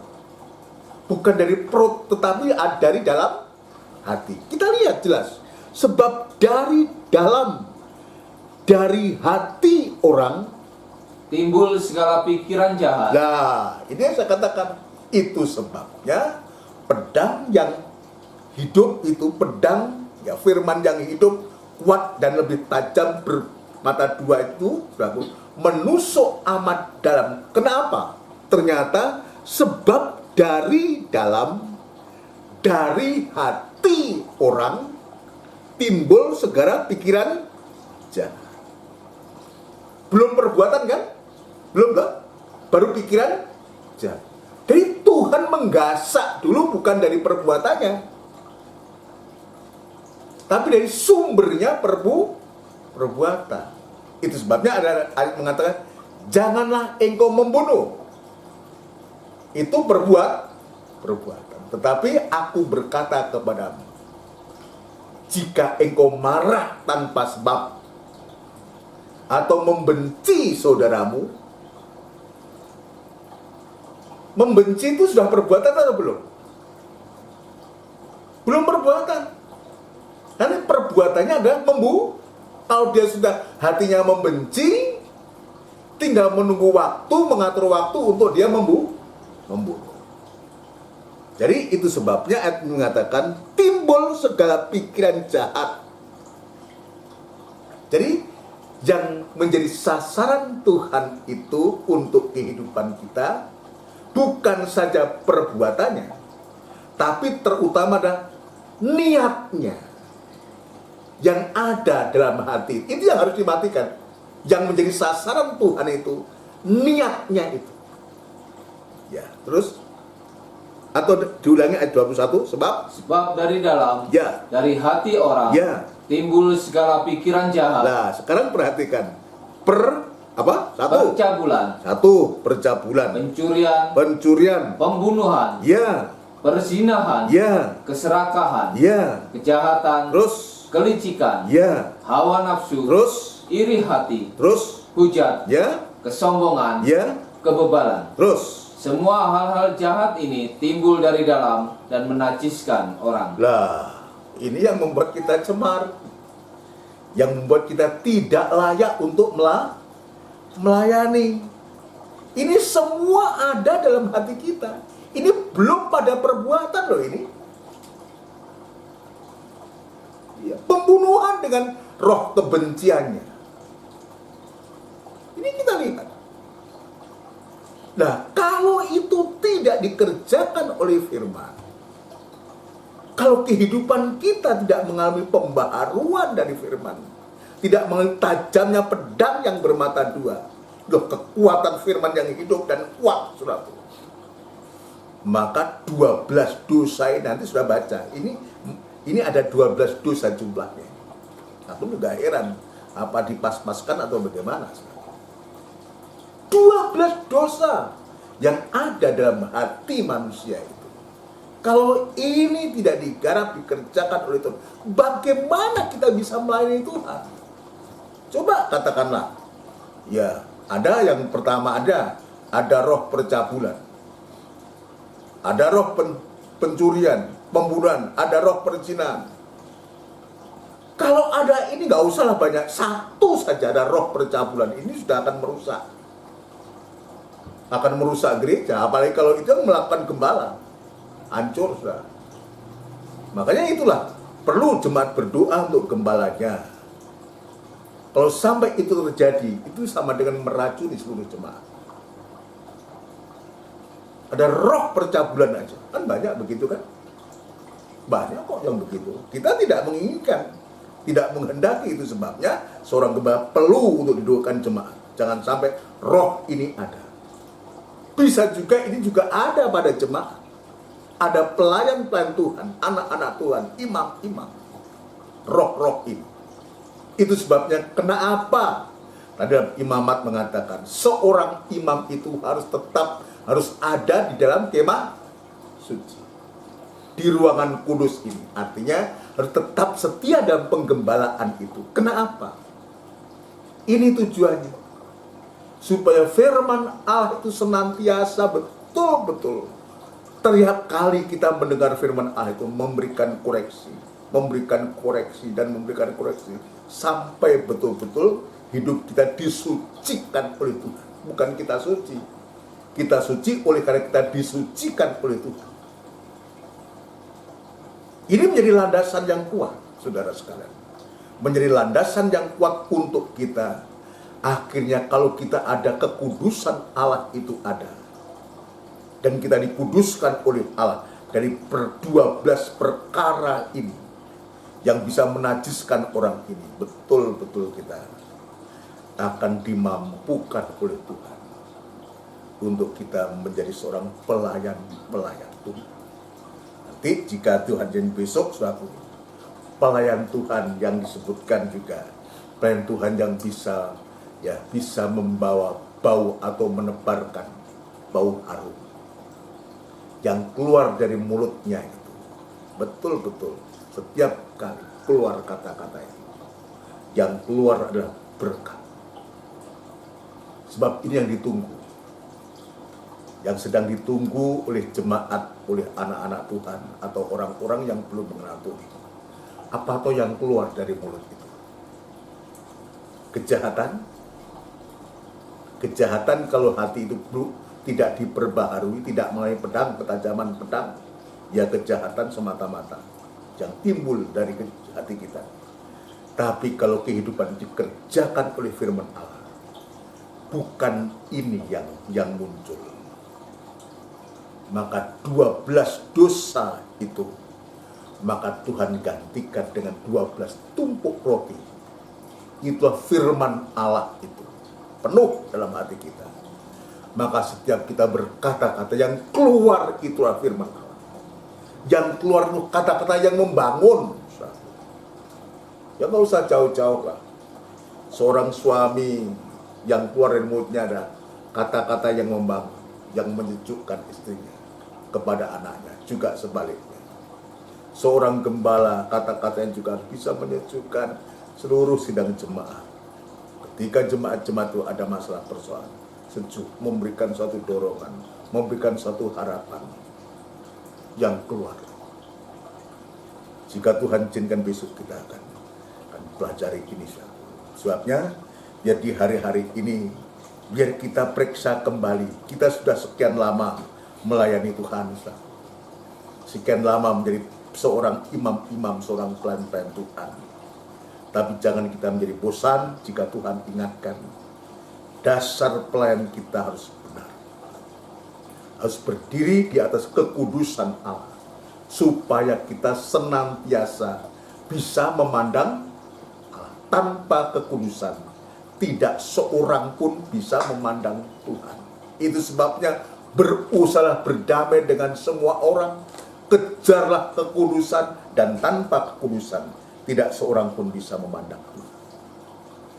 Ya, ini yang Tuhan tunjukkan kepada kita dalam ibadah PA ini di hadapan kita, saudara sekalian, ada tubuh dan darahnya Kristus, ada perjamuan suci yang sangat kita butuhkan, kita perlukan, baik dalam ibadah pelayanan kita, juga untuk segala masalah persoalan yang sedang kita hadapi di hari-hari. Ayo kita datang.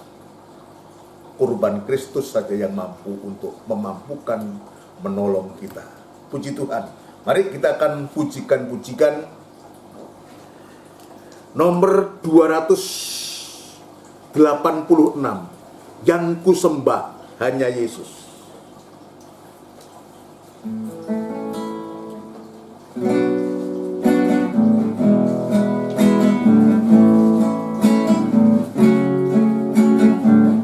Haleluya.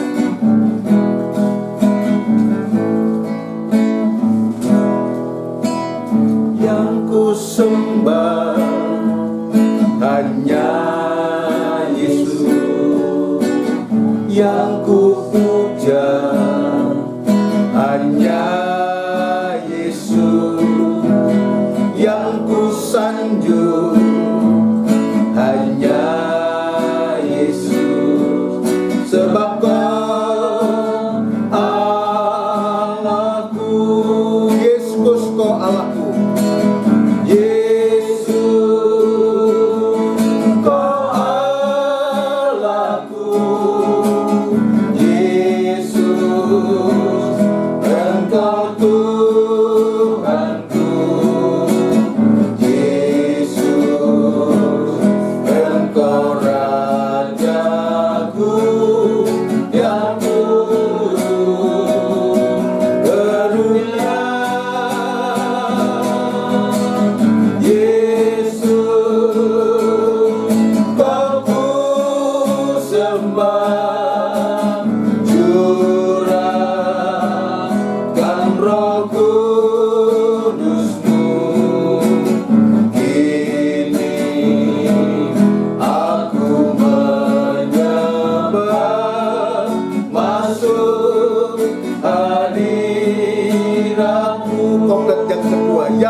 yang beri damai hanya Yesus, yang beri kuat hanya Yesus, yang beri rohnya hanya Yesus, sebab Kau Allahku.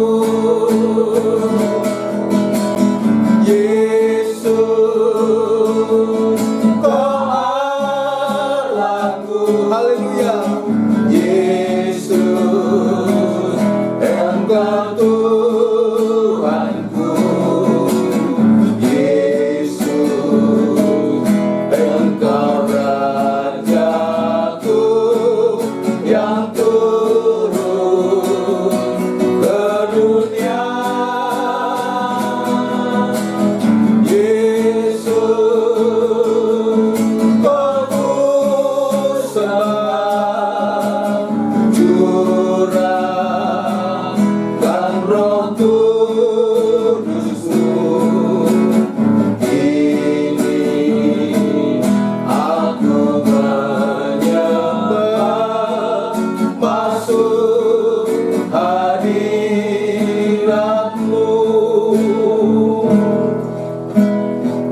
Kita tundukkan kepala sambil kita merenungkan betapa dahsyatnya Tuhan itu untuk kehidupan kita semua. Kita mengaku di hadapan Tuhan banyak hal yang kurang, banyak hal yang salah, baik dalam ibadah maupun pelayanan kita. Tuhan, hanya Engkau yang mampu untuk memperbaiki ibadah pelayanan kami, Tuhan, untuk supaya pengikutan kami kepada Engkau betul-betul pengikutan dalam tanda kekudusan Allah sendiri, sehingga kami boleh memandang Engkau, sebab tanpa kekudusan-Mu tidak seorang pun bisa memandang Allah. tidak seorang pun bisa menyembah kepada Engkau Tuhan. Terima kasih Tuhan. Terima kasih untuk lawatan-Mu pada malam hari ini. Kami mengaku di hadapan Engkau, mulai dari hamba ini dan pelan-pelan imam-imam dan seluruh sedang jemaat Tuhan, mengaku di hadapan Engkau banyak kurang dan salah Tuhan. Namun demikian Engkau selalu memberikan jalan, memberikan sarana untuk kami, untuk supaya kami kembali benar dalam ibadah dan plan kami. Di hadapan kami Tuhan ada tubuh dan darah-Mu Tuhan. Sebelum kami bersekutu dengan Engkau, layakkan kami Tuhan, layakkan kami untuk kami bersekutu dengan Engkau, dan kami boleh layak beribadah, layak untuk melayani Engkau sampai Engkau datang yang kedua kali, dan kami di surga boleh menyembah Engkau. Kudus, kuduslah Allah. Itulah Tuhan yang menjadi kerinduan hati kami. Terima kasih Tuhan, terima kasih. Sekali lagi, layakkan kami, dan sekarang kami terima tubuh darah-Mu di dalam nama Tuhan Yesus Kristus. Haleluya. Amin. Puji Tuhan. Kita akhirnya kita akan lakukan perjamuan suci, akan kita bagikan untuk kita. Yesus, Kau Allahku. Yesus, Engkau Tuhanku. Yang ingin menggunakan, kami tunggu. Kita tunggu semua untuk disiapkan. Yang turun ke dunia, Yesus, Kau sembah, curahkan Roh Kudus-Mu. Kini aku menyembah, masuk hadirat-Mu. Sekali lagi. Yesus, Kau Allahku. Yesus, unjukkan tubuhnya Kristus lebih tinggi dari kepala. Yesus, Engkau Rajaku yang turun ke dunia. Katakan, Yesus, Kau kusembah. Yesus, hanya Engkau Tuhan yang patut kusembah. Haleluya. Haleluya. Hanya dengan kekudusan Allah kami layak untuk menyembah, mengagungkan Engkau. Haleluya, haleluya. Haleluya, haleluya. Haleluya, haleluya. Haleluya. Dengarkan firman Tuhan. Sebab apa yang telah kuteruskan kepadamu telah aku terima dari Tuhan, yaitu bahwa Tuhan Yesus pada malam waktu Ia diserahkan, mengambil roti, dan sesudah itu Ia mengucap syukur atasnya. Ia memecah-mecahkannya dan berkata, inilah tubuhku yang diserahkan bagi kamu. Perbuatlah ini menjadi peringatan akan aku. Ingat saudara, tubuhnya dipecah-pecahkan untuk menolong kita. Haleluya. Kita makan bersama dengan hati percaya dalam nama Tuhan Yesus Kristus.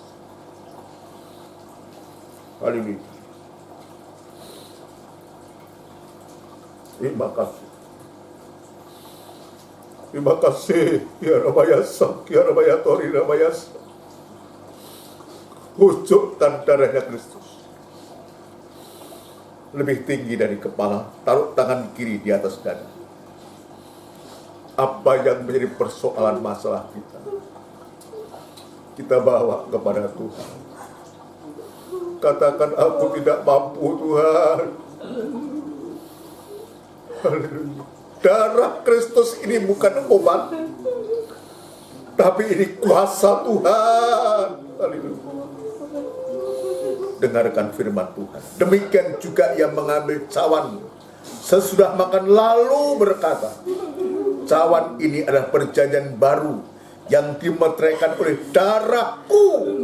Perbuatlah ini setiap kali kamu meminumnya, menjadi peringatan akan aku. Darah Kristus menyucikan hati nurani kita.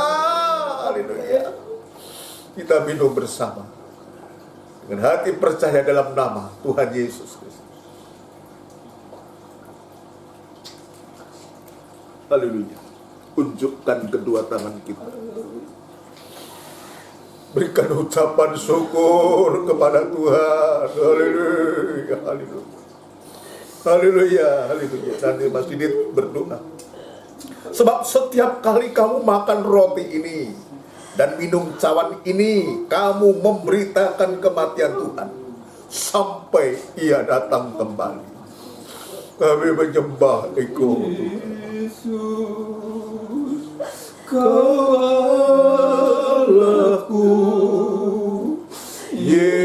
Yesus, Engkau Tuhanku. Yesus, Engkau Rajaku yang turun ke dunia.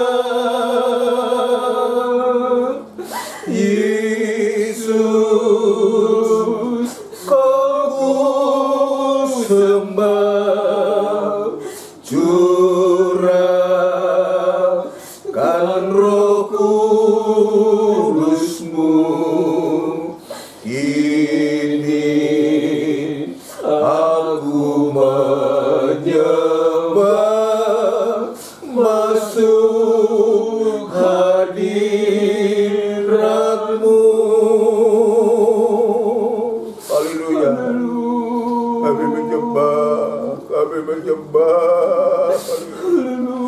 Haleluya, haleluya, haleluya.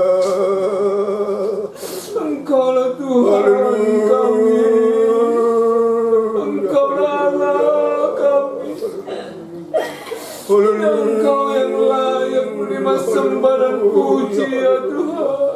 Amin, amin, amin. Tidak ada sedikit pun kelayakan bagi kami untuk menghadap hadirat-Mu. Terima kasih Tuhan. Tapi Engkau telah berikan darah-Mu atas kehidupan kami semua. Terima kasih Tuhan. Sehingga kami menjadi layak di hadapan Engkau. Haleluya, haleluya, haleluya. Engkau jadikan kami Terima kasih imam-Mu Tuhan. Tuhan. Terima kasih. Walaupun kami tahu tidak ada kemampuan sedikit pun bagi kami Tuhan untuk melayani Engkau. Haleluya. Terima kasih Tuhan. Terima kasih. Pada malam hari ini Haleluya, haleluya, haleluya. Engkau tunjukkan segala kesalahan dan kekurangan kami. Terima kasih, terima kasih. Tapi Engkau juga mau memperbaiki kami Tuhan. Engkau mau menguduskan kami sebagai landasan Terima kami kasih Tuhan. untuk kami bisa melayani Engkau. Terima kasih Tuhan. Haleluya. Terima kasih Tuhan. Terima kasih Tuhan. Siapa kami ini Terima kasih Tuhan? Tuhan. Terima Kami kasih. penuh dengan dosa dan Haleluya. cacat. Haleluya. Haleluya. Terima kasih Tuhan. Tapi Engkau masih peduli Terima kepada kasih kami. Tuhan. Terima kasih. Engkau masih begitu Terima memperhatikan kasih. kehidupan Terima kami. Haleluya. Maka Engkau mau menguduskan kami Tuhan. Haleluya. Kau angkat kami jadi kasih. pelayan-pelayan-Mu Tuhan. Haleluya. Suatu kemurahan dan anugerah yang besar yang dapat kami terima dari Engkau Tuhan. Terima kasih Tuhan. Terima kasih Terima Tuhan, kasih. terima kasih. Terima kasih. Firman-Mu pada malam hari. Haleluya. Terima kasih. Begitu memberikan kekuatan atas Haleluya. kehidupan kami yang pada saat ini Tuhan, di masa-masa yang begitu sulit ini Tuhan. Terima kasih Tuhan. Terima kasih. Kami merasa tidak mampu, kami merasa tidak kuat Tuhan. Tapi dengan firman penggembalaan ini Tuhan, Terima kasih. Engkau telah memberi kekuatan kepada kami untuk bisa menghadapi setiap permasalahan di dalam dunia ini. Terima kasih. Karena atas jaminan firman-Mu atas Terima kehidupan kami, Haleluya. bahwa tidak ada jalan tertutup bagi Engkau Amin. Tuhan. Kau Amin. selalu menyediakannya bagi Terima kami kasih. Tuhan. Kau Terima buka semua kasih. pintu-pintu itu bagi kami Terima Tuhan. kasih. Karena jika Engkau yang sudah membukanya, Amin. maka tidak akan Amin. orang pun yang mampu untuk menutupnya. Amin. Terima kasih Tuhan. Terima kasih Tuhan. Ini menjadi Terima kasih. keyakinan iman kami kepada Haleluya. Engkau. Terima Terima kasih kasih. Tuhan. Terima kasih. Kami berdoa kembali. Haleluya. Kemurahan-Mu. Kiranya Kau berikan hikmat bagi Belas kami kasihan-Mu. lebih-lebih Tuhan. Rabaya sakya, rabaya Sehingga apa yang disampaikannya benar-benar memberikan makanan Haleluya. bagi kami domba-dombanya ini Tuhan. Terima kasih. Untuk bisa terpelihara di dalam kandang Terima penggembalaan kasih. Tuhan. Terima Kau kasih. berikan kesehatan yang prima Haleluya. Tuhan di masa-masa usia yang sudah mulai lanjut Tuhan. Haleluya. Kau berikan kekuatan Amin. juga Amin. kepada anak dan istrinya Tuhan. Haleluya. Kekuatan kesehatan yang sama Tuhan. Juga bagi kami semua sidang jemaat Tuhan. Terima Walaupun kasih. kami belum bisa bertatap muka dalam ibadah Haleluya. Haleluya. kiranya Engkau mewakili kami Haleluya. satu Tuhan. Pemeliharaan-Mu berlaku atas kami semuanya Terima Tuhan. kasih. Terima kasih Tuhan, terima Terima kasih. kasih Tuhan. Di dalam nama Tuhan Yesus Haleluya. Kristus kami beralaskan doa dan permohonan kasih. kami. Haleluya. Amin. Amin. Puji Tuhan. Saudara sekalian yang dikasih Tuhan, demikian rangkaian ibadah dan ibadah PA yang disertai dengan perjamuan suci. Tuhan sudah memberkati kita semua. Mohon perhatian kepada kita semua untuk jadwal ibadah kita. Besok ada doa dan penyembahan, ya, dimulai jam 5:30 sore tepat. Ya, doa penyembahan hari Kamis. Ada ibadah doa penyembahan yang dilanjutkan nanti pada hari Minggu, ibadah raya saku juga dimulai jam 5:30 sore tepat dan dilanjutkan ibadah PA semacam ini yang juga disertai dengan perjamuan suci. Nanti untuk minggu berikutnya, sebab nanti ada tanggal 13 itu ada ibadah kenaikan Isa Al-Masih. Nanti saya akan sampaikan pada hari Minggu untuk saya mengumumkan.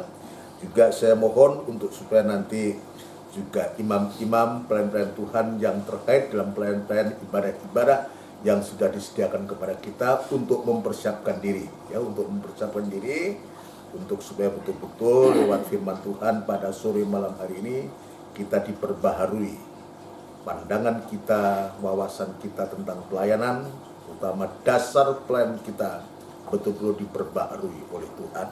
Ini yang bisa saya sampaikan. Nanti kita akan berdoa untuk seluruh sidang jemaat, ya, yang sampai hari ini kita belum bisa bertatap muka, suatu kita masih melalui siaran tunda semacam ini satu.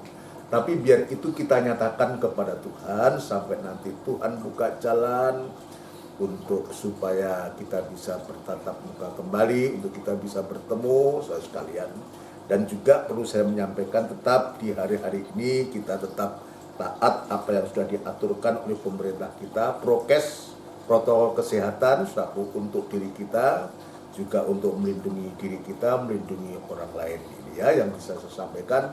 Dan tidak lupa jangan sampai kita juga putus hubungan antara satu yang lain, saudara sekalian, kita ya saling mendoakan, ya saling mendoakan, ya saling kita bertegur sapa lewat WA pagi atau siang atau apa, dengan syarat untuk supaya WA itu yang sifatnya membangun, ya, jangan berita-berita yang malah menyedihkan yang dimuat, ya, tapi berita-berita yang membangun, ya mungkin ada ya humornya silahkanlah, ada humor silahkanlah, tapi juga jangan kebacut sesuatu yang wajar-wajar saja, ya.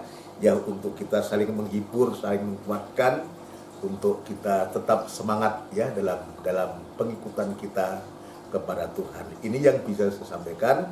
Mari kita akan tundukkan kepala untuk kita menyelesaikan ibadah ini dengan doa berkat. Tidak putus-putusnya kami mengucapkan syukur dan terima kasih kepadamu ya Tuhan. Begitu luar biasa baiknya Engkau terhadap kami, lawatanmu, pernyataan kasih-Mu kepada kami. Sekalipun itu merupakan bentuk teguran dan koreksi, tapi biarlah Tuhan lewat teguran dan koreksi firman Allah untuk memperbaharui, untuk memperbaiki kehidupan ibadah pelayanan kami kepadamu Tuhan. Kami yakin dan percaya Tuhan, Engkau sanggup dan mampu untuk memperbaharui ibadah kami, bahkan segala masalah persoalan kami, Engkau mampu untuk menyelesaikan. Itu sebabnya Tuhan, kami membawa seluruh sidang jemaat-Mu kepadamu Tuhan. Sidang jemaat dan biji mata Tuhan yang sangat-sangat Tuhan perhatikan, yang kami tahu lewat firman-Mu. Itu sebabnya Tuhan kami kembalikan kepadamu. Ya kiranya Tuhan tetap jaga, pelihara, lindungi sidang jemaat-Mu, mulai dari anak-anak, remaja, kaum muda, dewasa, sampai yang paling sepuh sekalipun. Tidak ada satupun yang terlewatkan. Tuhan kiranya memberkati nikah, rumah tangga, usaha, pekerjaan mereka, studi anak-anak kami, semua Tuhan berkati Tuhan. Terima kasih. Jauhkan dari segala yang jahat, jauhkan dari segala yang najis, dan tetap Tuhan memberikan hati kami, hati yang rindu untuk beribadah, rindu untuk melayani Engkau, sampai Engkau datang yang kedua kali. Segala pekerjaan setan yang coba mengganggu, merintangi anak-anak-Mu semua, Tuhan kami berseru memanggil nama-Mu untuk mengusirkan segala pekerjaan setan itu di dalam nama Tuhan Yesus Kristus. Darah Kristus yang berkuasa memberikan pertolongan yang ajaib kepada kita semua. Tuhan, kepada seluruh sidang jemaat bangsa dan negara kami, Republik Indonesia, Tuhan, Engkau juga menolong, memakai para pemimpin-pemimpin kami, mulai dari Bapak Presiden, Wakil Presiden, jajaran menteri dan pejabat tinggi negara di pusat, sampai pun di daerah, biar Tuhan juga menolong semua. Berikan damai sejahtera-Mu di tengah-tengah bangsa kami, yang sedikit ada pergolakan-pergolakan, ada hal-hal yang tidak Engkau kehendaki, namun demikian kami percaya Engkau Raja Damai, sanggup untuk menolong bangsa kami ini Tuhan. Terima kasih Tuhan, terima kasih. Terima kasih sekali lagi, Engkau sudah memberkati kami semua, dan sebentar kami akan berpisah satu dengan yang lain, biar kiranya Tuhan akan mempersekutukan kami kembali di hari-hari ibadah yang akan datang. Terima kasih Tuhan, terima kasih. Saudaraku yang kekasih, biarlah rahmat anugerah cinta yang besar yang datangnya dari Allah Bapa, Sang Putra dan Roh Kudus yang sepenuhnya di dalam nama Tuhan Yesus Kristus. Haleluya. Amin. Selamat malam, Tuhan memberkati kita semua. Puji Tuhan.